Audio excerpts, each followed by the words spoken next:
Hi guys, Janeal Falor again, author of the Mind series. I always have to do that wave thing, like, hi everyone, feel free to wave back, make me feel, like I'm waving for a reason. I'm back. It's cold. It's like 40 degrees outside in June. Super great. I actually do. I love it. And it's been raining all day. My favorite weather ever. Looking out the window. It is so gorgeous. My backyard is green and fun. So it'll give me a good excuse to have hot chocolate when I'm done here, right? Get a reward for finishing. And then I'll go write some more. Yeah. So finishing questions, part 1. You can go back and listen to if you want to get the answers to those questions. And this is part 2. And when we're done, I will be drawing. Yay! To give away 2 of my signed series. Yeah. So let's get right to it. So the first question of the second part is from Christina. And she asked how many books will be in the series. 4 altogether. But that doesn't count like novellas. Like Mine to Tarnish, it is a prequel novella. Only 4 will be You Are Mine, Mine to Spell, and then the 3rd one that's untitled from Waverly, and a 4th one that is also untitled at this point from Bethany. I may write some other short novella stories from other characters. It depends. I've had some really good ideas for a character we haven't really been introduced yet that you'll meet in book 3 that I might write some side stories. Annabelle and Daniel, somebody recommended to me that they would be curious about their story, and I was like, hey, they have a really non-traditional love story in the Chardonian world, so I was like, that would be a really fun one. Agatha, that we talked about earlier, Cynthia and Serena's mother, I think she would be interesting. The Grand Chancellor, I've had ideas for him and for Stephen, Serena and Cynthia's father, and Zaid. I'd love to write something from him, and even Lucas. The problem is, I don't know, when I write boys, it does not come out right at all. It sounds like a girl trying to sound like a boy, so I don't know if I'll ever do any of those or the other ones. It depends on what you guys want and what I have time for. So we'll see. But there will be for sure be 4 books in the main series. So good times. Thank you, Christina, for your question. Our next question comes from Danielle. She asks, how long did it take you to write the Mine to Spell? Way too long? I think you guys agree, right? Way too long. I started writing it officially in January 2013. I did write it and have some ideas and play with it a little bit before then, but that's when I officially started. And I worked on it and worked on it and worked on it and worked on it all the way up until it was almost published about a month before. So I'd say maybe March of 2014. It was a really long time. It was a beast. And my life was kind of crazy at the time. But I think things are settling down now, and with Tracy's help, I think we'll be moving a lot faster. Yay! Crossing fingers. Thank you, Danielle, for asking. Hopefully we don't ever repeat that long of time. Just plug in my computer real quick because it's dying. That would be bad. So the next question is, what, it's not a question. This is from BN100. Just a quick comment that says, happy release and good luck with the tour.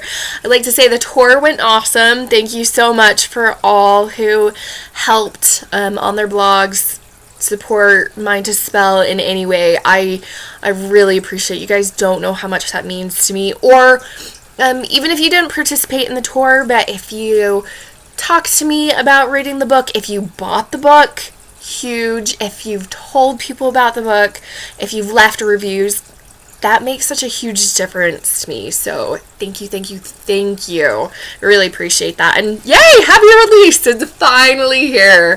Finally. Woo. Thank you. Band 100.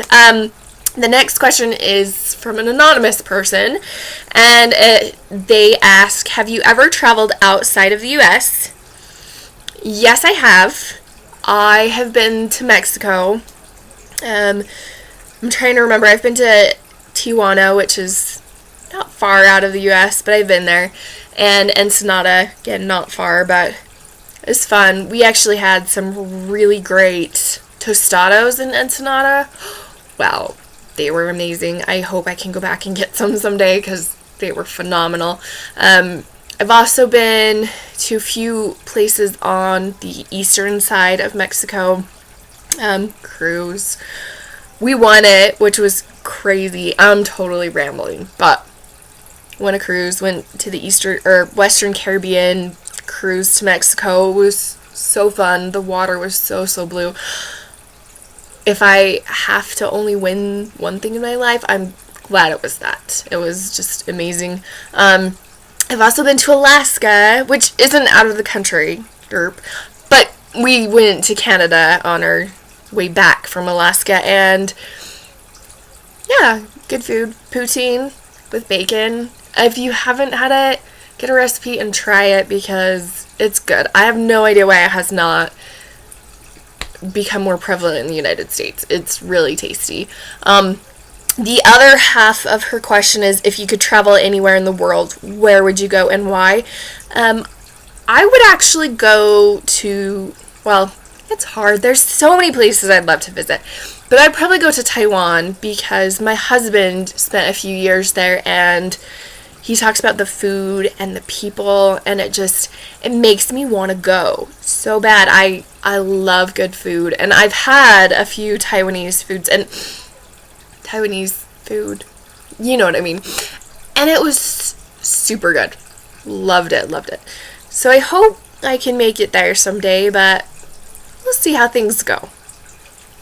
But thank you for your question. That was a real fun one to answer, a little bit different. The next question comes from Marianne at Biocurian Bookworms.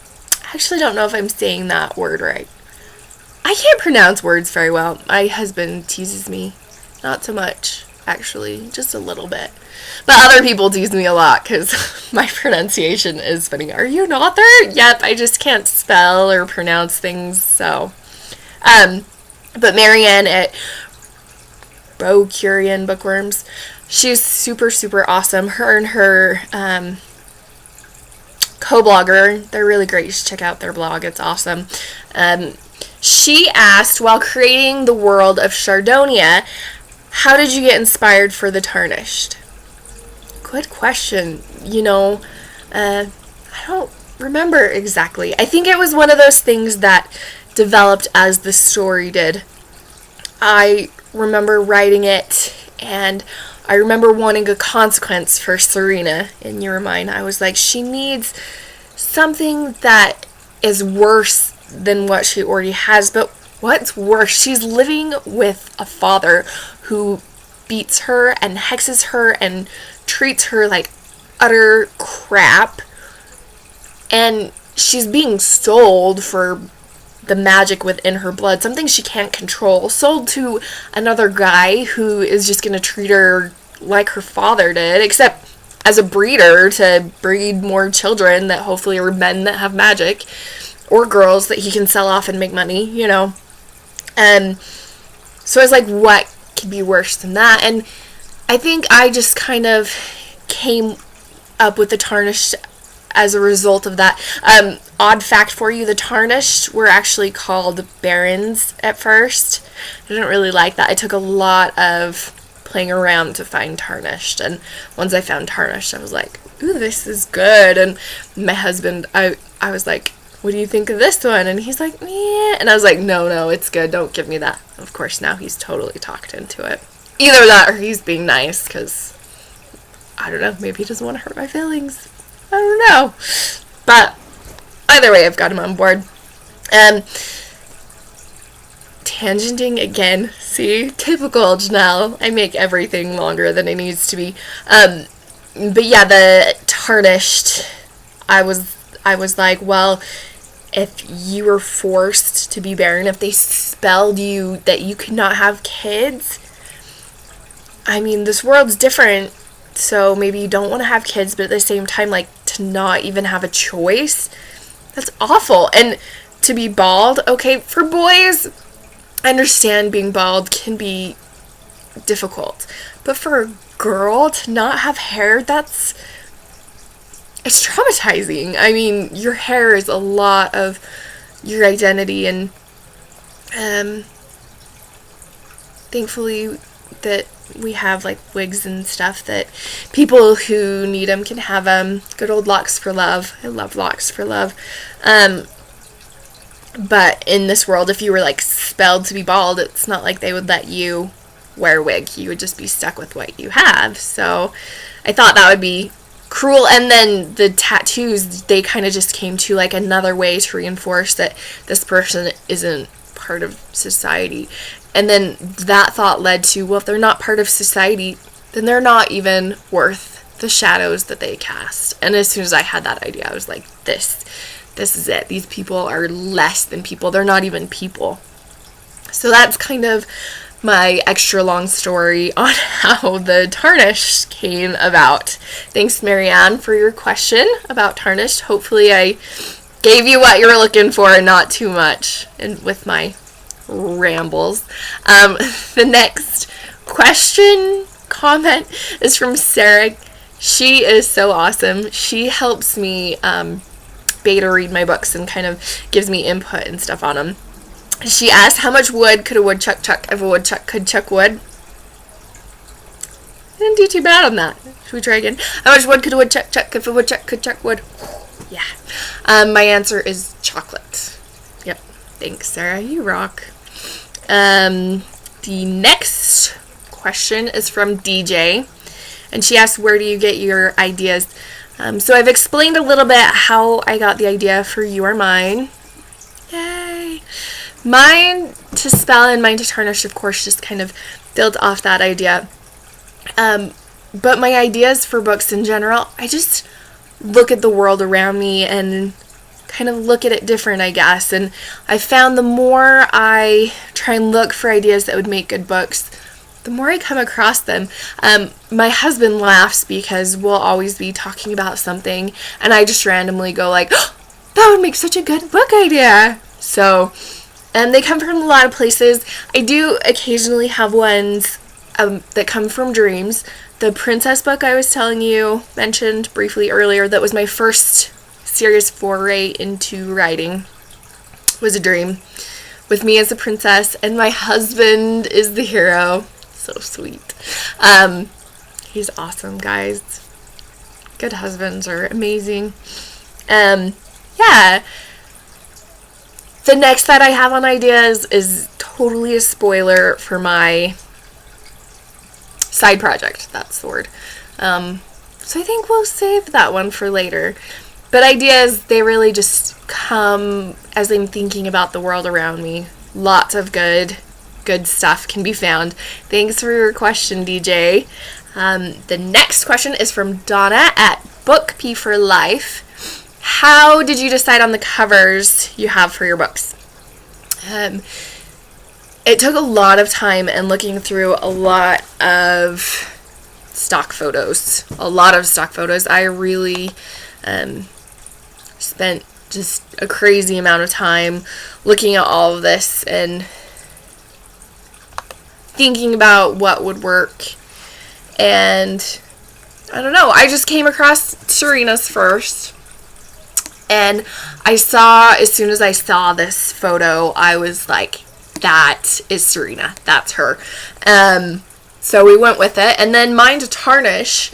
I don't have the original picture easily available because I had to kind of do her makeup and stuff. But this, as soon as I saw her, I was like, oh my gosh, that is Catherine for sure. So it was more not so much that I like found the ideas for the covers. It's more that it just took a lot of searching to find the right characters. And then I have to go. Please excuse me. That's great. Hi guys, sorry about that quick break. I have been waiting for the UPS guy for 2 days, waiting for him to show up. And of course he comes when I'm in the middle of recording. But for good reason. You guys check this out. Alright. Giant box. Can't even see it all the way. Giant box. There we go. Of books. Yeah. And there's two boxes like that. Super excited. Sorry. Make you a little dizzy while I'm adjusting here. 2 boxes like that because I'm doing FantasyCon in Salt Lake July 3rd through 5th, I believe. Super excited! So if you guys are in Salt Lake and you go to FantasyCon, which you should because archery, hello, who doesn't want to try archery? Among all the other hundreds of cool things they're doing there. Come stop by and say hello because I will have tons of books and free stuff. So, awesome. Very excited. And you guys get to see my giant pile of books that I get to trip over for the next 2 weeks. It'll be fun. Never been so excited to trip over something before. So, yes, and the covers. Did we finish that? I don't think we did. We did. Maybe. Basically, they found me after lots and lots of searching. And yeah, I'm happy with them. I'm pleased. Someday I might redo them though. We'll see. The next question comes from Sheila, and she asks, why did you start writing and what intrigued you to start this series? I think I kind of explained what caused me to start this series. And I've kind of done why did you start writing too, haven't I? Sanity from being a mom, and because my brain is just full of so many ideas. I spend a lot of my time daydreaming. It's awesome, except now I have to write while I daydream, which is awesome because you guys get to see it too. But it takes a little bit longer. I wish I could go as fast as my imagination does. It would be great. So, thanks, Sheila. The last question comes from Pam at Moonlight Reader. She asks, if You or Mine was made into a movie, who would you want to play Serena? This girl right here. Can she play her? That would be great. Really though, because this picture, I'm pretty sure came from Russia. So, I don't know if this model could even speak English. I don't know. Or if she can act, for that matter. In truth, I actually have a really hard time keeping up with actors and actresses. So I don't really have any thoughts in mind. But honestly, I think even if I did, I still would have the same answer. And that is that I'd like somebody new to play the role. Some new talent that you haven't seen anywhere before. And that's just because, to me, my characters are so who they are in my head. I have a hard time picturing an actor that I already have seen in a role do that, if that makes sense. So, some new, amazing talent. But who knows if we'll ever get that far. It's pretty hard to get turned into a movie, even though it seems like all movies are made from books lately. Isn't it? Seem that way to you guys? Seems that way to me. But yeah, it's a hard path. So now it is time to give these away. So excited. Okay, so our cute little You Are Mine mug with everybody's that asked the questions in it. Thank you guys so much for the questions. These have been a lot of fun to answer. So the very first one goes to Anonymous, that asked, have you ever traveled outside the U.S.? really fun question. I have your email address, Mr. or Mrs. Anonymous Person, and I will be emailing you to see where I need to send these. Alright, and the second one. Okay. Oh, I picked 2. That makes me feel bad. I can't pick 2. I gotta pick 1. Sorry, I can't give away 3. These ones are for FantasyCon. Okay. The next winner is Rosie Overstreet. So, yay, Rosie! You are sent a books too. I will be contacting both winners, and if they don't reply within 48 hours, then I will be picking new winners. So hopefully for them, they respond. And I just want to thank you guys so much for all your questions and comments and support. I really appreciate it. It means so much to me, and it's been fun. We will be in touch. If you guys need anything, please feel free to email me. I love talking to you guys. You can message me on Facebook, leave a post on my wall, tweet me, or contact my assistant Tracy if you need anything like a book to review or anything like that. So thank you guys so much, and I hope you have the most fantastic week. See you later.